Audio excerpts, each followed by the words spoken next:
Dipersembahkan oleh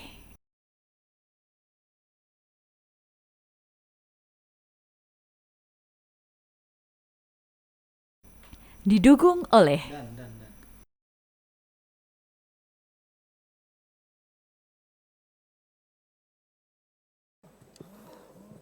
Assalamualaikum warahmatullahi wabarakatuh.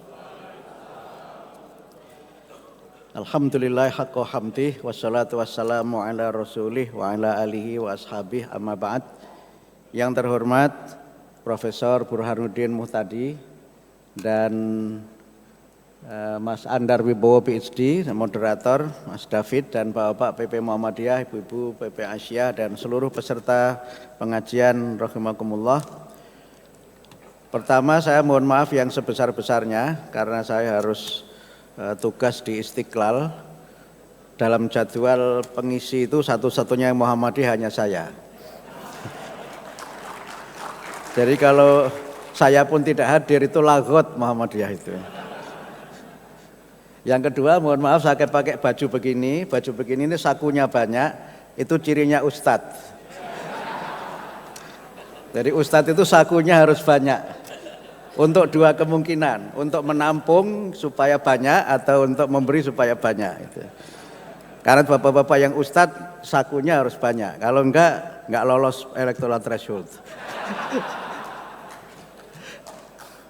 Saya tadi sudah mengikuti sebagian yang disampaikan Prof. Burhanuddin dan Mas Andar, sebagian saya ikuti. Saya mengikuti live streaming dari MRT. Jadi kalau era digital itu pengajiannya bukan loudspeaker tapi live streaming. Nah, itulah bedanya berkemajuan dengan tradisional. Tapi Muhammadiyah dari dulu nggak pakai loudspeaker, ada dua kemungkinan. Pertama memang pengajiannya jarang, kemudian yang kedua memang tidak pakai loudspeaker karena mengganggu masyarakat. Saya ingin menyambung yang disampaikan Profesor Burhan tadi soal bagaimana ustadz yang berpengaruh adalah ustadz yang online, yang offline itu akan ditinggalkan.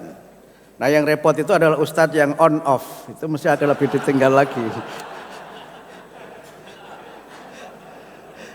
Nah Muhammadiyah ini mungkin itu kenapa tadi disampaikan berbagai peta itu karena ngajinya sudah banyak yang on off itu. Boro-boro ngaji harian, ngaji bulanan saja itu juga kadang-kadang tidak tentu. Tapi ini bukan Muhammadiyah sini, Muhammadiyah di mana gitu. Kemudian yang kedua tadi Profesor Burhan juga menyampaikan harus ada perubahan mindset. Kuncinya kan di situ. Karena kita memang sekarang ini kan living in the digital age ya. Hidup di dalam era digital di mana memang kita harus hijrah dari dunia yang serba offline ke arah dunia yang serba digital. Dan tadi disampaikan juga oleh Prof. Burhan bahwa masyarakat sekarang memang sudah terdigitalisasi. Tadi disampaikan soal internet yang penggunanya semakin masif. Bahkan itu sudah diramalkan oleh bukunya Smith ya, The Digital Age itu bahwa tahun 2025 berarti next year itu 75% orang di dunia itu terkoneksi dengan internet. Nah, dulu Gus Dur pernah bercanda. Ketika ngaji di Muhammadiyah bersama Pak Amin Rais itu Gus Dur bilang ada kiai-kiai NU yang minta Pak Amin, mbok ya tolong NU ini diajari seperti Muhammadiyah punya internet gitu. Jadi guyonnya Muhammadiyah sudah punya internet lebih dulu sebelum NU punya, tapi sekarang Muhammadiyah disalib oleh NU. Karena NU online itu sekarang salah satu dari media online yang kalau di ranking itu paling tinggi saya kira. Nah, karena itu memang kita harus melakukan hijrah. Mindset kita harus berubah, cara kita berdakwah harus berubah. Dan karena itu maka berbagai hal yang disampaikan oleh Profesor Burhanuddin tadi, kita memang harus semakin banyak membuat platform dan punya kreativitas menerjemahkan berbagai isu-isu besar menjadi isu yang waqi'iyah dan menarik. Nah, kelebihan sekaligus kekurangan orang Muhammadiyah itu kan terlalu lurus kalau menyampaikan materi. Gitu. Jadi kurang lurus, terlalu lurus itu. Menjelaskan tauhid itu ya ayatnya yang banyak. Dan ayatnya itu selalu qala Allahu Ta'ala. Gitu. Padahal sebenarnya kalau kita mengikuti formula dari Profesor Burhan tadi itu, kita bisa menyederhanakan tauhid itu dalam rumusan yang substantif dan kemudian kita terjemahkan dalam keseharian. Saya tidak pelaku tapi memberi resep saja. Misalnya begini, tauhid itu diantara implikasinya itu kan egalitarisme antar manusia. Kalau manusia itu menyembah hanya kepada Allah, maka selain Allah itu makhluk. Sehingga kalau saya boleh mengutip Hasan Hanafi, tauhid itu kan punya makna unity of creation, kesatuan makhluk. Yang kedua itu unity of mankind, kesatuan antar manusia. Atau unity of guidance, kesatuan tuntunan hidup. Dan unity of the purpose of life, kesamaan tujuan hidup. Nah kalau kita mau menurunkan ini menjadi formula substantif yang cocok untuk generasi milenial itu, mungkin kita bisa buat ya video-video pendek 2 menit begitu. Kalau bertauhid jangan sombong dong gitu. Itu sebenarnya tauhid. Walaupun tanpa ayat pesannya masuk gitu. Kalau bertauhid jangan diskriminatif dong gitu. Itu kan tauhid. Dan berbagai bentuk lain termasuk misalnya kalau bertauhid jangan merusak alam. Orang bertauhid menyayangi binatang dan sebagainya. Itu saya kira formula-formula yang bisa kita lakukan untuk melakukan substansialisasi pesan tauhid dalam bentuk pesan-pesan populer yang waqi'iyah, substansinya tauhid walaupun ayatnya menyusul. Nah problemnya orang Muhammadiyah itu ayatnya duluan, contohnya tidak ada.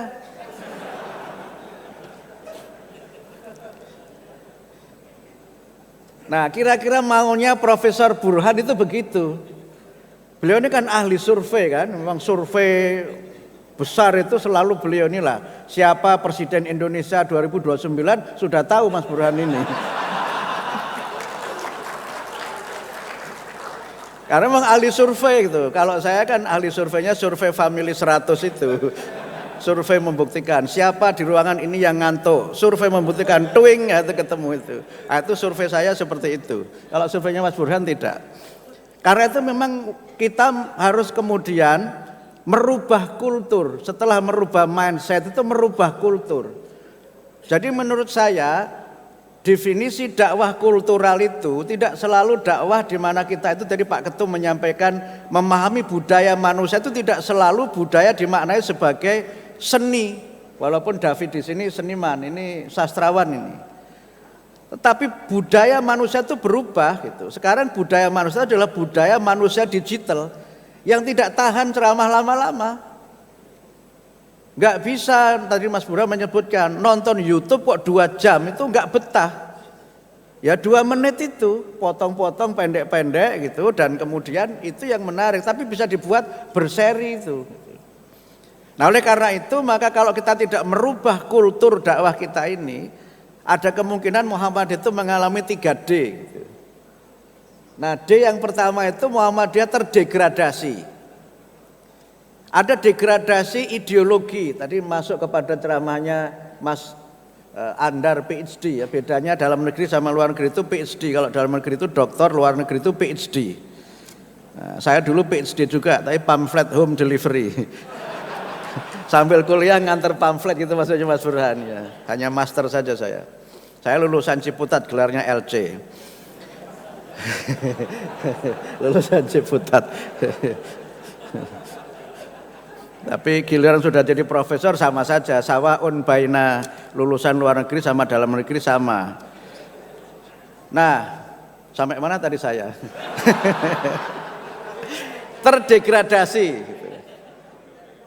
Karena itu maka ketika kemudian banyak sekali kegelisahan di Muhammadiyah terhadap faham-faham yang selama ini menjadi manhajnya Muhammadiyah itu, karena memang tidak cukup fondasi untuk menjelaskan manhaj Muhammadiyah itu. Ketika kita bertahan menggunakan hisab dan kemudian muncul video yang mengkritik hisab, itu bingungnya luar biasa. Padahal sebagaimana disampaikan Pak Ketum tadi, makin sering beda, itu makin menguntungkan Muhammadiyah. Kenapa makin menguntungkan? Pertama, kita menjelaskan manhaj Muhammadiyah itu gratis ke TV. Karena beda, karena mesti diundang narasumber dari Muhammadiyah. Gitu. Dan itu gratis disiarkan TV. Kalau pengajian di Ranting paling jamaahnya 50. Itu pun sudah disebut tabligh akbar.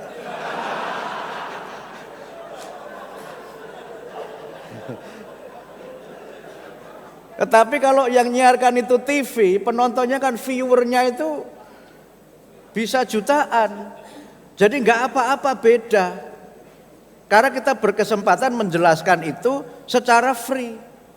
Dan ternyata standing point Muhammadiyah untuk kelas-kelas menengah seperti Prof Burhan dan kawan-kawan itu lebih make sense. Saya memantau, mungkin ada Mas Ismail di sini dari drone emprit. Ya, dari dulu drone emprit nggak pernah berubah jadi drone perkutut. Emprit terus gitu. Oh, ada Mas Ismail ya? Ada ya, ya. Terima kasih Mas Ismail. Itu ternyata banyak yang positif. Saya memantau pelan-pelan gitu kan, memantau. Saya ini NU, tapi saya cocok dengan hisab ala Muhammadiyah. Terutama untuk kalau kita kerja di sektor-sektor profesional. Kalau kita kerja hubungannya dengan dunia yang memang perlu kepastian. Jadi walaupun dia tidak affiliated to Muhammadiyah, tetapi dia itu pro kepada paham Muhammadiyah itu. Jadi kalau kemudian kita itu tidak pede dengan hisab itu, ya sudah repot kita. Nah, sementara juga sebagian bingung ketika dianggap hisab itu bid'ah karena Nabi selalu ru'yah. Gitu. Sehingga karena itu peneguhan manhaj itu menjadi penting, menjelaskan faham-faham manhaj Muhammadiyah ke dalam penjelasan-penjelasan yang dalam bentuk PowerPoint, tidak selalu dalam bentuk tulisan yang panjang dalam berita resmi Muhammadiyah itu lebih kita perlukan. Nah, itu tidak banyak kita miliki itu. Sehingga karena tidak banyak kita miliki itu, maka Muhammadiyah bisa jadi mengalami degradasi dari sisi itu. Tadi kemarin saya sempat ikuti percakapan di salah satu grup WA yang saya ikut ya. David ada di situ juga. Anda di situ enggak? Belum masuk ya? Oh, ya sudah di-kick. Oh iya sudah di-kick karena dia ini enggak paham bahasa Indonesia karena Perancisnya terlalu ini andar itu. Saya itu ikut ujian disertasinya Andar, itu enggak paham saya karena bahasa Perancis minal awal ilal akhir itu. Tapi karena menghormati Andar jadi saya ikut itu. Yang saya paham coba ketika menyebut Muhammadiyah, NU, Wasatiyah, Abdul Muqti, Din Samsudin, Hadar Nasir, itu saya paham. Selainnya itu sudah enggak ngerti saya. Bahasanya wong apa itu apalah Andar gitu. Tapi kita bangga punya Andar yang memang luar biasa dan akhirnya lulus juga. Ini kita khawatir Andar itu menjadi bagian dari brain drain Muhammadiyah. Ternyata dia sekarang brain gain Muhammadiyah. Ya, sudah pulang ke Muhammadiyah dan sudah langsung tampil di pengajian PP Muhammadiyah. Kita banggalah dengan Andar ini. Walaupun ketika pulang dia pakai kopiah NU. Saya tanya, Mas Anda sudah pindah? Enggak Mas, cuma ke Kiai terus dikasih kopiah saya pakai aja gitu. Nah itu sudah pakai pendekatan kultural dia gitu. Nah kita tuh harus semakin kreatif menjelaskan paham Muhammadiyah itu dalam bentuk-bentuk yang memang semakin mudah dipahami dan semakin meluas tadi seperti kata Profesor Burhan itu. Nah problem kita itu memang terlalu letterlek. Nah mungkin karena ini orang Puritan, jadi karena Puritan itu maka letterlek banget menjelaskannya itu. Gitu. Nah karena itu menurut saya memang harus ada yang berubah. Yang kedua menurut saya Muhammadiyah mungkin saja mengalami delusi, terdelusi. Nah, delusi itu hubungannya dengan perbandingan atau persentase kita dibandingkan dengan yang lain. Nah kemarin ada yang gelisah Mas Burhan ketika kita membaca surveinya UIII. UIII itu ada yang gelisah, ada yang bangga. Yang selama ini kan Muhammadiyah selalu disebut 5%. Tapi surveinya UIII itu Muhammadiyah 6,7%, agak lumayan lah meningkat. Tetapi kawan kita ini 57, sekian persen. Adik bongsor Muhammadiyah itu 57 sekian persen. Jadi kalau umat Islam Indonesia itu 200 juta, maka 57%-nya itu berapa? Itu di atas 100 juta. Karena di atas 100 juta, kemudian pemilunya itu one man one vote, ya diuber-uber. Nah kita ini 6,7, one man one vote, ya nggak ada yang uber-uber. Mana ada calon-calon presiden itu yang ke PP Muhammadiyah? Nggak ada, karena kalau ke PP mesti dituduh. Nah itu loh kadang-kadang menuduhnya itu duluan. Padahal kalau ke PP kan kita beri tausiah, gitu. Kita beri tausiah, diberi nasihat, tapi belum sudah menuduh. Apalagi seandainya jika apabila yang datang duluan itu Prabowo, remuk itu sudah itu. Misalnya begitu, tapi ini sudahlah itu makot salaf lah itu, makot salaf. Yang berlalu biarlah berlalu, nanti diulangi lagi gitu. Jadi bisa terdelusi. Cuma pertanyaan saya memang, ini yang sering saya sampaikan, nggak apa-apa kita tuh kecil tetapi menentukan, sehingga pilihannya itu kita ini menjadi the ruling group gitu. Jumlahnya kecil tetapi menentukan, atau kelompok yang besar tetapi tidak menentukan. Nah, ini soal pilihan. Kalau saya sebenarnya tidak terlalu resah dan gelisah soal jumlah. Biarlah itu urusannya Obi Mesah lah itu. Ini yang tertawa berarti generasi yang paham urusan gelisah. Kalau yang milenial nggak tahu dia, nggak tahu. Iya. Yang milenial itu taunya itu apa ikan dalam kolam itu. Ya. Ikan dalam kolam, apalagi untuk para duda itu ikan dalam kolam itu cocok itu. Apalagi yang duda keren ya, duren sawit, duda keren sarang duit. Wah, itu. Nah, bisa jadi jumlah kita memang tidak besar tetapi menentukan. Saya sering menyebut kita tidak besar tetapi indispensable gitu.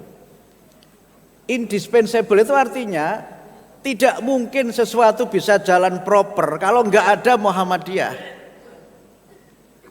Sehingga bagi saya jumlah itu penting tetapi tidak segala-galanya.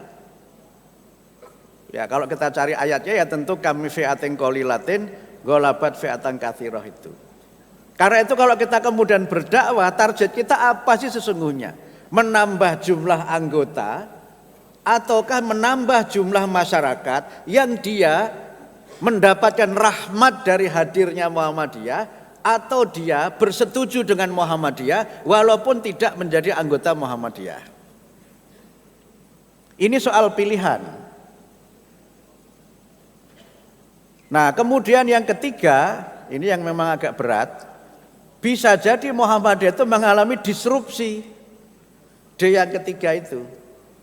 Tadi Mas Andar sudah menyampaikan panjang lebar, Profesor Burhan juga sudah menyampaikan panjang lebar. Terdisrupsi itu terjadi karena kita tidak melakukan inovasi. Sehingga berdakwah itu, kalau saya buat dalam definisi ala saya ini, itu kan seperti orang beriklan. Ketika orang beriklan itu, kita menampilkan diri kita ini sebagus-bagusnya, semenarik-menariknya, dan kemudian pilihannya terserah yang mengikuti iklan kita itu. Bapak Ibu perhatikan, iklan di TV itu satu spot itu berapa? 30 detik. 30 detik. Dalam waktu 30 detik harus bisa menyampaikan pesan yang menggambarkan keunggulan produk itu bukan sesuatu yang mudah. Nah, kita tuh harus mampu melakukan itu.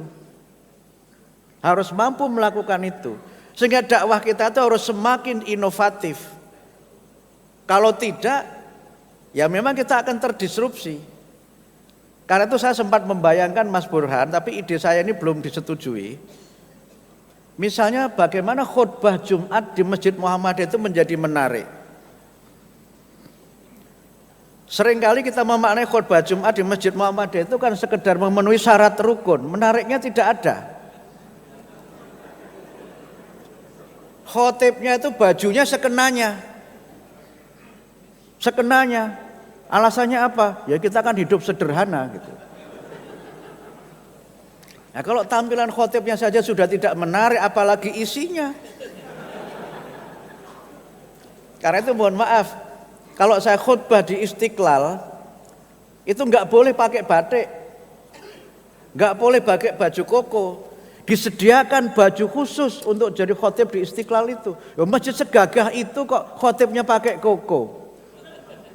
Kasihan masjidnya itu. Gitu.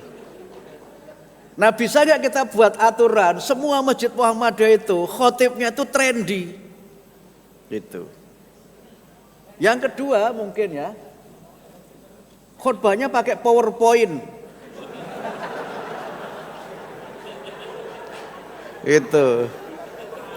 Loh salahnya di mana pakai PowerPoint? Karena banyak juga khotib di Muhammadiyah itu asal nyebur. Temanya enggak jelas, tema utamanya apa itu enggak jelas. Kadang-kadang antara muqaddimah sama ikhtitamnya itu enggak nyambung. Sudah enggak nyambung, lama lagi. Cara menghentikannya itu susah gitu. Nah karena itu saya pernah kan di salah satu masjid di Semarang, dulu waktu saya masih di Semarang itu ada pimpinan Muhammadiyah itu khutbahnya lama sekali. Nah orang jamaah sudah gelisah pakai sinyal Jawa itu itu kan artinya sudah kelamaan itu kan. Mau menegur khawatir lagot itu kan. Nah ada jamaah yang berani berdiri, waktu habis gitu.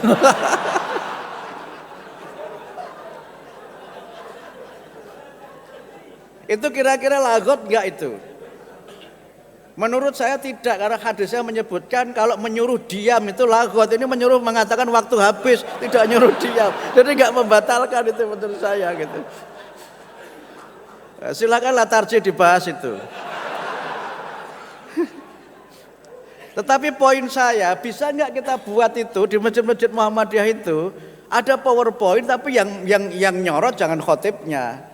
Walaupun boleh juga kalau teman yang lain pakai tongkat kita pakai PowerPoint gitu kan bersama juga.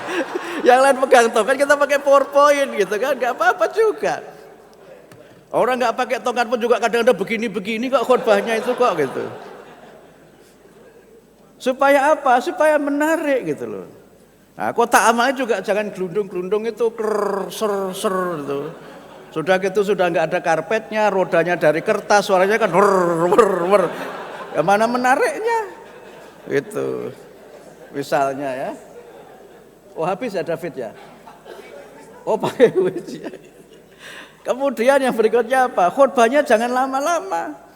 Itu Masjid PP Muhammadiyah Jakarta itu laris. Jamaahnya penuh terus itu kan karena 3 alasan. Pertama, masjidnya bagus. Yang kedua, khutbahnya singkat.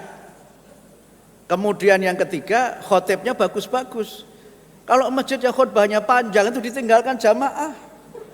Sama dengan kata Pak Edar tadi, kalau tarweh kok tarwehnya itu tulal lail sepanjang malam, alamat jamaah kosong. Karena itu yang moderat-moderat saja gitu. Tapi ini contoh bagaimana kita membuat Masjid Muhammadiyah itu menarik gitu.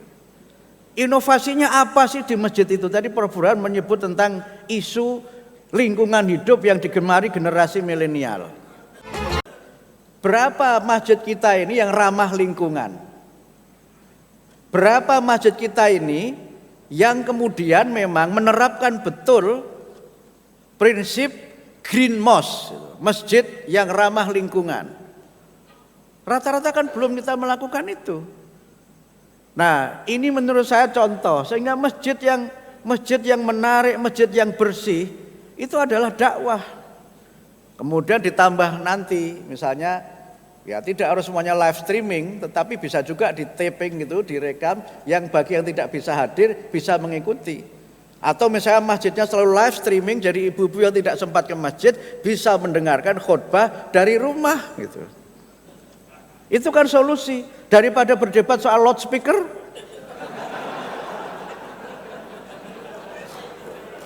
Gitu loh. Tanya Mas Andar ini. Di Perancis itu kan hampir semua adzan apa itu kan streaming. Streaming itu semuanya sudah streaming. Jadi walaupun tidak teriaknya teriak-teriak kenceng, tapi semua orang mendengar kapan adzan itu tiba. Sehingga oleh karena itu maka konsistensi kita mempromosikan faham agama Muhammadiyah dengan argumen-argumen ilmiah itu pilihan yang menurut saya harus terus kita lakukan. Saya menyebut beberapa kali, misalnya tadi Pak Haidar menyebut beberapa, misalnya sholat Idul Fitri. Kita sudah bisa ada kepastian sholat Idul Fitri itu kan. Dan kalau sholat Idul Fitri duluan itu mesti jamaahnya banyak. Ada dua kemungkinan. Kemungkinan pertama memang mencari yang ringan. Kemungkinan yang kedua setuju dengan paham Muhammadiyah. Nah saya bayangkan seandainya Ramadan ini nanti itu Idul Fitrinya itu berbeda, bisa jadi ada yang cuma puasa 28 hari loh.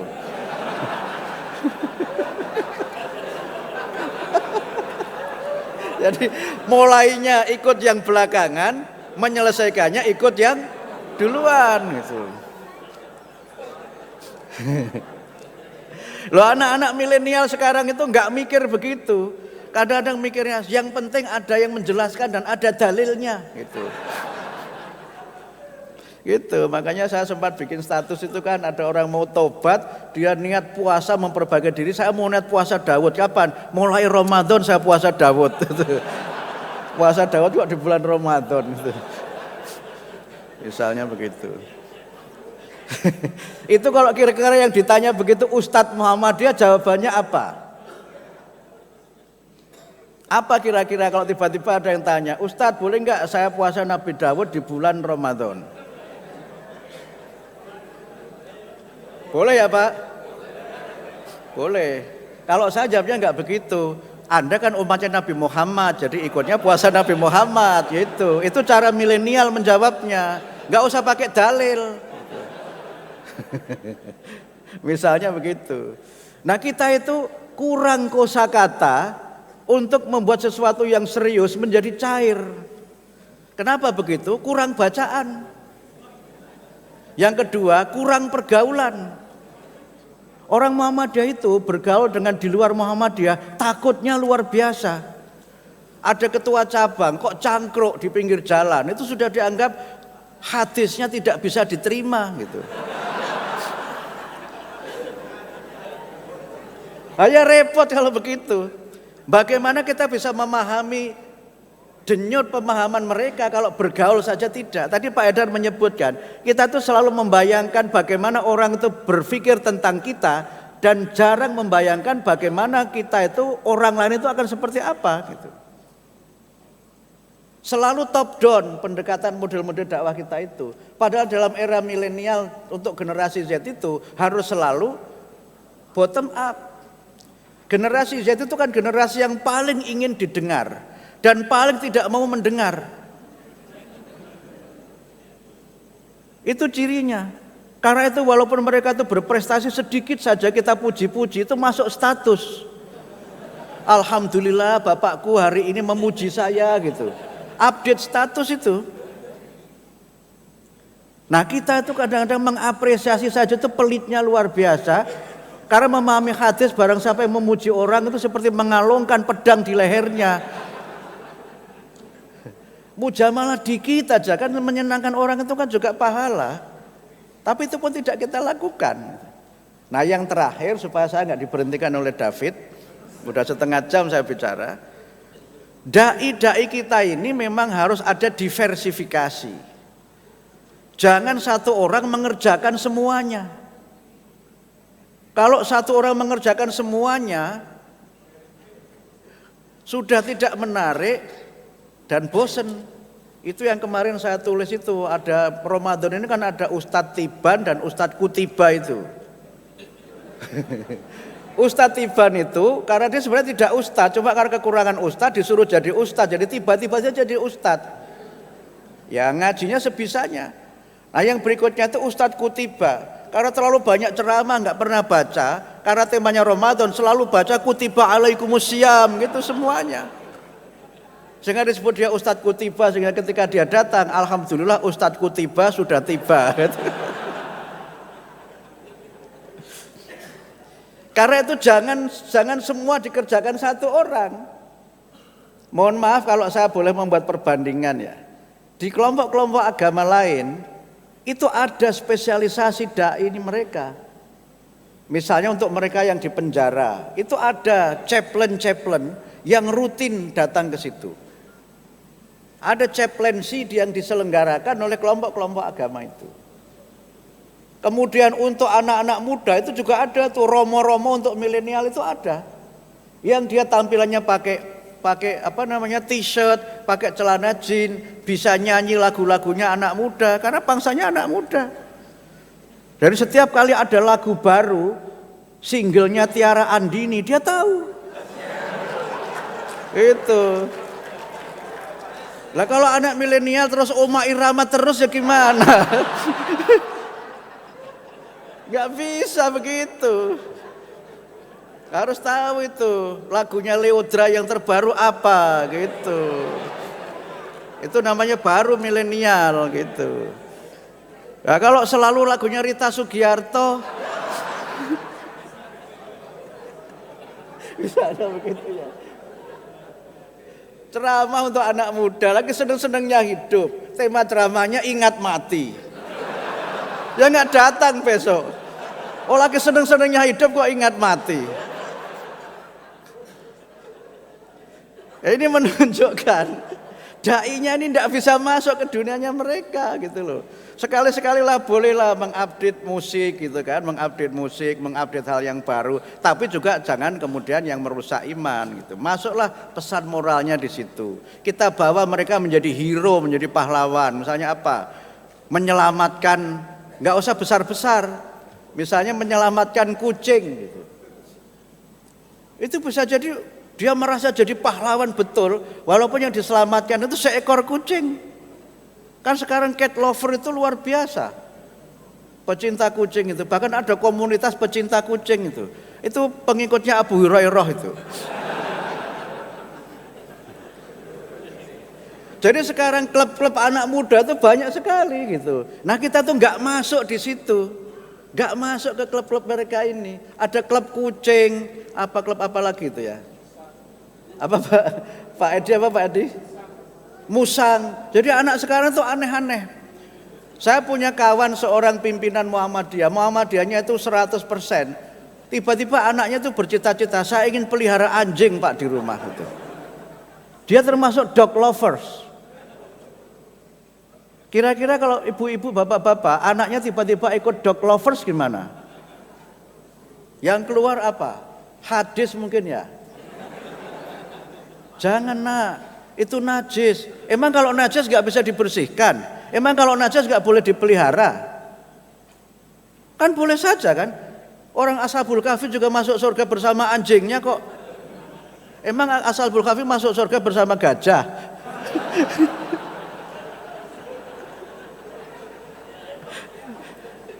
Ya kan? Dan cerita sahabat masuk surga karena menyelamatkan anjing yang kehausan. Nah ini anak-anak muda ini itu punya klub-klub yang aneh-aneh begitu. Ibu-ibu punya klub. Klub apa misalnya? Klub bunga anggrek misalnya. Itu ceritanya anggrek terus itu. Anggreknya baru mintip-mintip mau berbuah itu sudah dipoto. Insya Allah besok mekar gitu. Ya gak Bu? Iya. Nah kita tuh gak mau masuk ke dunia seperti itu. Padahal seperti itu kan dakwah juga kan. Seni memelihara anggrek itu kan dakwah juga. Jadi dakwah itu tidak selalu qala Allah Ta'ala, tidak selalu qala Rasulullah SAW, tetapi ayat-ayat Allah yang terbentang di alam semesta ini kan semuanya bagian dari objek dakwah. Saya harus berhenti sampai di sini karena lirikan mautnya David itu luar biasa. Dan bapak-bapak juga saya kira sudah mulai bosan karena mulai nggak ada intinya.